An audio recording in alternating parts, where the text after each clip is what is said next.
Super init na talaga sa labas. Syempre, before ako lumabas, mag-sunscreen muna tayo. So, ito din yung nilagay ko sa aking face and body. Ito ay may 90 SPF++, diba? Super taas. Sun Black Whitening Lotion na din siya. Meron siyang vitamin C and hyaluronic acid.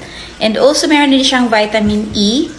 And 200 ml na siya for only 85 peso. Oh, tingnan nyo yung difference. Makikita nyo ha. Lalagyan ko dito. Ayan oh. Kung ano yung ma-expose sa araw, talagang lagyan nyo ng sunscreen. Instant white pa to. 3 years pa to bago ma-expired. So, talagang matagal nyo pa to matago. So, ganyan. Tingnan nyo kung ano yung maputi dyan. Diba ito? So, kasi ito yung nilagyan ko. And this one, tingnan nyo. So, instant whitening. And syempre, protected tayo sa sun.